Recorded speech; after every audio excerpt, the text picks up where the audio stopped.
Guadalcanal, Solomon Islands, October 1942. 7 Marines entered Dead Man's Pocket. Only teeth jammed into bark came back, arranged in a perfect smile. Welcome to the War Maestro's Archive, where tonight we uncover what the jungle remembers and why some screams echo long after the voices have gone silent. When they found Corporal James Callahan's field journal 3 days later, the final entry was written in what appeared to be his own blood. The words, scrawled in mirror image across the stained pages, simply read, "The trees are listening. They want more." The Guadalcanal Campaign had already claimed thousands by October 1942, but the jungle interior remained largely unmapped. The Marines called certain sectors by names that reflected their lethality: Purple Heart Ridge, Coffin Corner, and the worst of all, Dead Man's Pocket, a dense valley near the Guadalcanal River where radio signals died and compasses spun like broken toys. Official records list 17 patrols that entered this sector. Only 9 returned, and those survivors refused to speak of what they'd encountered. 3 days before his journal would be recovered, Callahan adjusted his pack straps as he studied the hand-drawn map. The Irish-American from Boston had volunteered for recon duty partly out of bravado, partly because staying in the perimeter meant listening to the wounded scream all night. At 23, he'd seen more death than most men twice his age. His 7-man team assembled in pre-dawn darkness. Private Santos, barely 19, clutched his rifle with shaking hands. Corpsman Bell methodically checked his medical supplies. Lieutenant Hargrove, fresh from Quantico, tried projecting confidence while sweat beaded his forehead.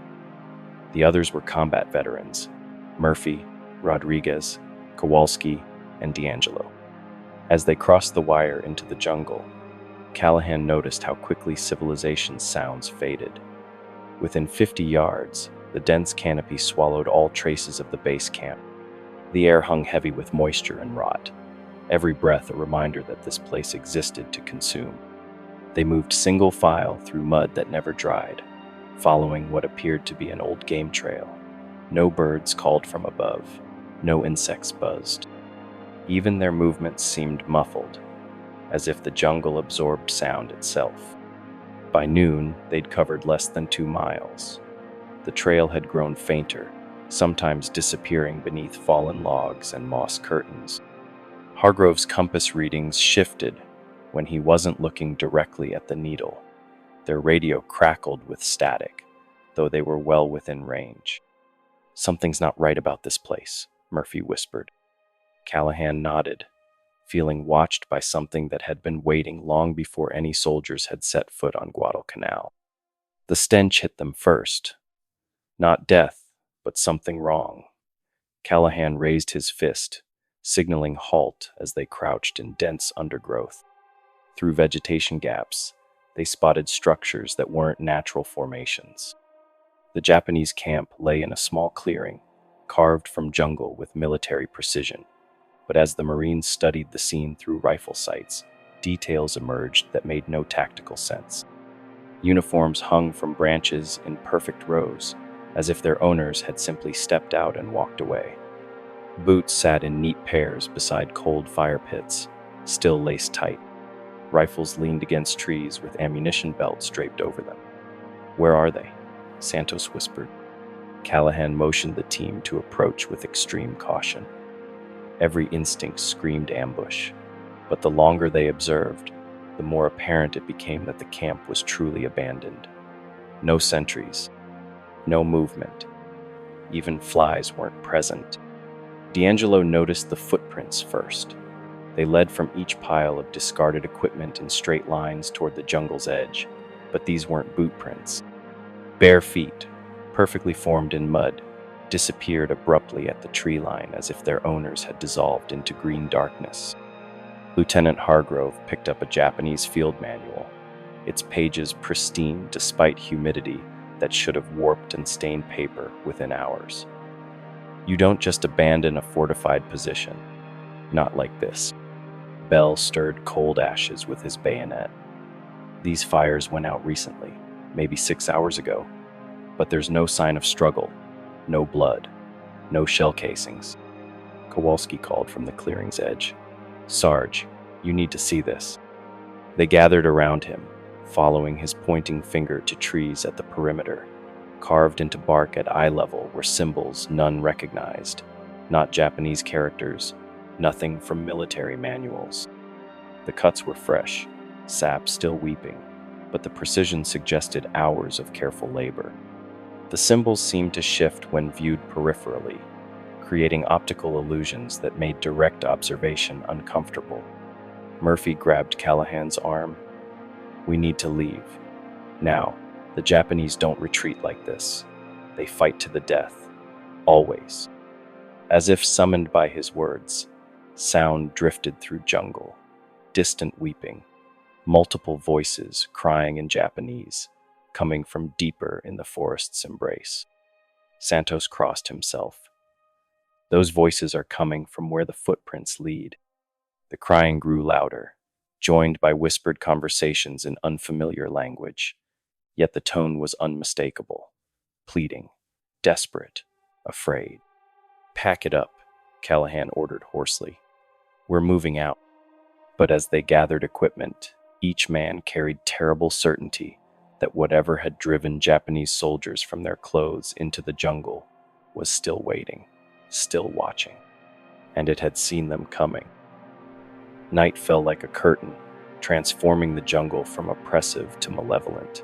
The Marines made camp 2 miles from the abandoned Japanese site, but sleep remained elusive. Every shadow moved independently. Every sound carried implications that set nerves on edge.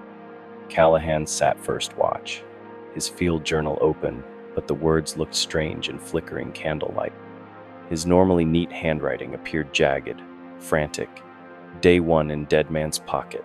Found Jap camp abandoned. Something drove them out. Question is what? He tried writing more, but his hand had cramped unexpectedly. Now, rereading the entry, he couldn't shake the feeling he'd forgotten something important about those carved symbols. Santos crawled over from the perimeter, settling beside him with obvious relief at human company. Can't sleep either, Sarge. I keep hearing voices.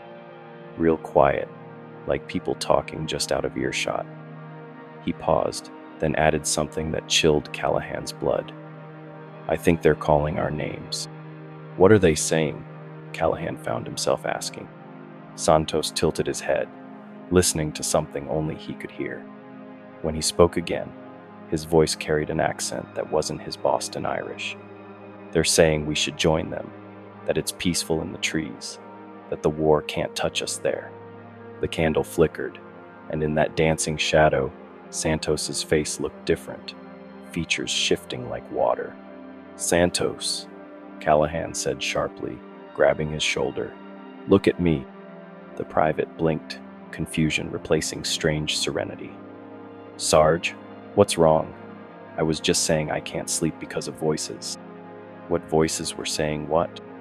Santos frowned. I don't remember. Something about joining someone, but I don't speak Japanese. From across their perimeter, Murphy's whisper cut through darkness. Someone's out there, moving real quiet, maybe 30 yards out. Every Marine came alert, weapons trained into impenetrable darkness beyond their flickering light. Then they heard it, a voice calling from the darkness in accented English. Americans, why do you stay? Come to the trees. Come to the peace. Hargrove raised his rifle toward the sound. Identify yourself. This is U.S. Marines. The response came from a different direction entirely, as if the speaker had moved 50 yards in absolute silence. We were like you, afraid, fighting, but the trees showed us truth. The war is not real, only the green is real. Bell crossed himself repeatedly. The voice sounded tired, peaceful, almost reasonable. Don't listen, Callahan hissed. Whatever game they're playing, don't listen. But even as he said it, he found himself straining to hear more. The voice carried something every soldier recognized, the promise of an end to fear, exhaustion, the constant expectation of death. The voice came again, now from directly overhead. "Private Santos, we know you hear us. We know you understand. Come up. Come away from the war." Santos looked up into darkness above them, his rifle forgotten, and for one terrifying moment, Callahan thought the young Marine might actually try to climb. Dawn brought no relief. Bell sat hunched over his medical kit, methodically scratching at his arms with a field knife, thin lines of blood marking his forearms like crimson ribbons. "They're under my skin," he muttered when Callahan approached. "Can you see them moving? Little black things crawling around under there." He held up his arm, showing self-inflicted cuts. "I can feel them burrowing deeper every time I try to dig them out." Callahan knelt beside the corpsman, carefully taking the knife away. Bell's skin showed no signs of infestation, just damage he'd done to himself. But the medic's eyes held absolute conviction that something lived beneath his flesh. "Doc, there's nothing there," Callahan said gently. "You're seeing things." Bell laughed without humor. "They whisper things to me in languages I don't recognize. They told me about Santos last night, how he's been talking to the trees." Across their camp, Santos sat staring at trees, lips moving constantly but no sound emerging. When Rodriguez tried getting his attention earlier, Santos had looked at him with complete incomprehension, as if he'd forgotten English entirely. "We need to get out of here," Murphy said, appearing at Callahan's shoulder. The demolitions expert was pale, dark circles under his eyes. "This place is making us sick, making us crazy." Hargrove stumbled over, uniform wrinkled and stained. The young lieutenant had aged years overnight. "I tried the radio again, same static, but I swear I heard voices in the static. American voices calling for help." He paused, adding something that froze everyone's blood. "One sounded like my brother who died at Pearl Harbor." D'Angelo spoke up matter-of-factly. "I keep seeing faces in the trees. My mother's face, mostly. Sometimes my dead grandfather. They're trying to tell me something." Kowalski nodded vigorously. "I see them too, but they're warning us about something coming." Callahan felt reality sliding away. In less than 48 hours, his experienced combat team had deteriorated into hallucinating, paranoid individuals, more connected to whatever haunted this jungle than to each other. He pulled out his field journal and began writing, desperate to maintain some record. But as he wrote, words seemed to rearrange themselves on the page. His careful documentation transformed into something else entirely. The trees remember everything, every death, every scream, every drop of blood that soaked into their roots. They're hungry for more memories, more voices to add to their collection. Callahan stared at words he'd supposedly written. He had no memory of thinking those thoughts, yet there they were in his own handwriting. "Sarge," Santos called out dreamily, "the trees want to show us something important. They say, if we just climb up into the canopy, we'll understand everything." When Callahan looked up, Santos was standing at the nearest tree's base, hands already reaching for the lowest branches. The scream that erupted from Bell's throat wasn't entirely human. Callahan spun to find the corpsman clawing at his back with both hands, fingernails bloody from digging through his uniform. "It's in my spine," Bell gasped, face contorted in agony. "Something's crawling up my spine. I can feel it moving between the vertebrae." He grabbed his field knife and began cutting through his shirt, desperate to reach whatever he believed was burrowing beneath his skin. "Hold him down," Callahan shouted, but Rodriguez and Kowalski seemed frozen, watching with fascinated horror rather than concern. Bell's knife found flesh, blood flowing freely down his back as he carved crude gouges. "Get it out," he pleaded, tears streaming. "Please, get it out before it reaches my brain." Murphy finally moved, tackling Bell and wrestling the knife away, but not before the corpsman had inflicted serious damage. The wounds weren't life-threatening, but they were deep. "We need to evacuate him," Hargrove said hollowly. "Get back to base now." But when they looked around, they realized a terrible truth. Santos had vanished. Sometime during Bell's episode, the young Marine had disappeared into the jungle without sound. His rifle lay abandoned beside the tree he'd been climbing, pack still buckled and ready. "How long has he been gone?" Callahan demanded, but no one could answer. Time flowed differently here. D'Angelo pointed toward the canopy with a shaking finger. "He went up there. I saw him climbing, but when I looked again, he was just gone, like the tree swallowed him." From somewhere high above, they heard Santos's voice, though it sounded wrong, distorted. Multiple voices speaking in unison, some in English, others in Japanese, all using Santos's vocal cords. "Don't you see?" the chorus called down. "We're free up here. Free from the war, from the fear, from the pain. The trees keep all our memories safe.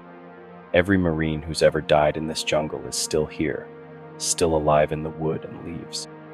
Bell, despite his wounds and Murphy's restraining grip, began laughing. "He understands now. He sees what I see." His voice took on that same dreamy quality. "The jungle wants to help us. Take away all the horrible things we've seen, all the friends we've lost. We just have to let it." Rodriguez suddenly dropped his rifle and began walking toward the nearest tree, movements mechanical. "Makes sense. Why carry all this pain when we don't have to?" Kowalski grabbed Rodriguez's arm, stopping him mid-stride. "Snap out of it, man. This isn't real." But Rodriguez turned with eyes that seemed to see through him entirely. "Real? What's real, Ski? The war? The killing? Or this?" He gestured toward trees where shadows moved in impossible patterns. "Peace. Quiet. No more nightmares." From above, Santos's multiplied voice called again. "There's room for everyone up here. Room for all of us to rest, to forget, to become part of something that never dies, never suffers, never loses another friend." Callahan realized with growing horror that he was losing his entire team to something far more insidious than enemy action. Something that promised an end to war's psychological torture by erasing the minds that carried traumatic memories. As Rodriguez's footsteps faded into the jungle darkness, Lieutenant Hargrove frantically dug through his pack, pulling out the flamethrower he'd requisitioned before their patrol. The weapon had seemed like overkill for reconnaissance, but standing orders called for clearing potential bunkers. Now, as his hands shook violently while fumbling with the ignition system, it felt like salvation. "We burn it," Hargrove said, voice cracking with desperation. "We burn the whole damn jungle down. Whatever's in these trees, fire will kill it." Only 3 Marines remained coherent. Bell sat propped against a tree, semi-conscious from blood loss and mumbling in mixed Latin and Japanese. Rodriguez had wandered deeper into the jungle an hour earlier, following whispered promises only he could hear. D'Angelo, Murphy, and Kowalski maintained loose perimeter, but their eyes kept drifting upward where Santos's multiplied voice continued its seductive chorus. "Fire cleanses everything," Hargrove continued, adjusting fuel mixture with unsteady hands. "Fire destroys memory. Fire breaks the cycle." Callahan watched the young officer with growing alarm. Something manic in Hargrove's movements suggested his plan wasn't rational. "Lieutenant, we don't know what we're dealing with. Setting fire to dense jungle could trap us, burn us alive. Better than this," Hargrove snapped, gesturing wildly at surrounding trees. "Better than becoming part of their collection. Don't you see? They're not trying to kill us. They're trying to preserve us, like specimens in jars, conscious but trapped forever." The flamethrower roared to life, and Hargrove immediately turned it on the nearest tree. Bark caught quickly, flames racing up the trunk with unnatural speed. But instead of expected crackling, they heard something else entirely. Screaming. Not human screams, but something older, deeper. The tree itself seemed in agony, and worse still, the screams carried familiar voices. Santos's voice. Rodriguez's voice. Voices of Marines who had died weeks earlier in other parts of the island. "Jesus Christ," Murphy whispered, backing away. "It's true. They're all in there. Every Marine who ever died in this jungle. Hargrove didn't stop. The screams seemed to fuel his determination. He moved methodically from tree to tree, each erupting in flames that burned too bright, too hot. The jungle filled with smoke and voices crying out in familiar and foreign languages. But fire spread faster than any natural blaze should. Within minutes, they were surrounded by walls of flame that moved with purpose, herding them toward the clearing's center like living things. This was a mistake, Kowalski shouted over roaring flames. We need to get out now. Hargrove turned toward them, and in flickering light, his face looked wrong. Features seemed to shift and blur, as if multiple people occupied the same space. When he spoke, his voice carried echoes of other voices, other men who had died in fire during other wars. I see them in my blood, he said, words exactly matching Callahan's future journal entry. I see everyone who ever burned, every flamethrower operator who ever died in his own flames. They're all here, telling me their stories. The flamethrower began turning, nozzle swinging toward his own body with mechanical precision. Hargrove's eyes widened as he realized he no longer controlled his movements. The trees don't just want our memories, he said, voice now entirely his own, young and terrified. They want our deaths too. They want to add our final moments to their collection. Flames reached him as Callahan lunged forward, but too late. Lieutenant Hargrove became part of the jungle's memory in a burst of fire that lit the canopy like daylight. When brightness faded, only his dog tags remained, hanging from a branch that shouldn't have survived the flames. Callahan's hands moved across journal pages without his conscious direction, writing words in his own blood that he didn't remember thinking. The pen had run dry hours ago, but crimson letters continued to flow, forming sentences that made his soul recoil. October 20, Honest 1942. Only Murphy and I left now. Bell disappeared during the fire. Kowalski and D'Angelo walked into the flames holding hands like children. They were smiling. The trees are satisfied for now, but they whisper that they need one more. Always one more. He looked up to see Murphy sitting 20 feet away, methodically sharpening his bayonet on volcanic rock. The demolitions expert hadn't spoken in hours, but his lips moved constantly, carrying on animated conversation with invisible companions. The jungle around them had burned completely, yet somehow trees still stood. Blackened trunks rose toward a canopy that should have been ash, branches heavy with leaves that rustled in wind that didn't touch the ground. The fire had been an illusion, Callahan realized. Reality was negotiable in this place where the dead outnumbered the living. It's not the heat, he wrote, though he couldn't remember deciding to continue. Not the disease, not the Japs. The trees are listening, the screams are inside the leaves. The jungle remembers the dead, and it wants more. Murphy stood abruptly, freshly sharpened bayonet gleaming. When he turned toward Callahan, his eyes were completely black, filled with dark water. Time to choose, Corporal, Murphy said, but his voice carried harmonics belonging to every Marine who had died on Guadalcanal. Join us willingly. Become part of eternal memory, or resist, and we'll take you piece by piece.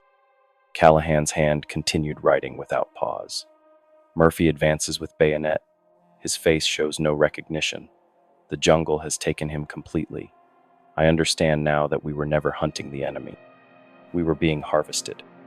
The bayonet came closer, and Callahan found himself oddly calm.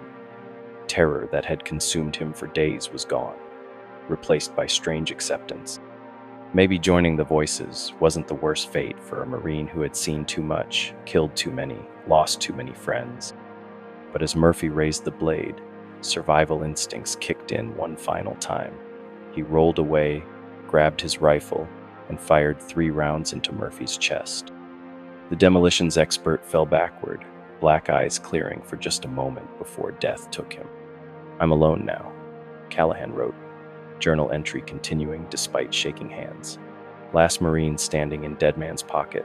The voices are calling my name from every tree. They sound like my mother. like my brother who died at Tarawa, like every friend I've lost since this war started.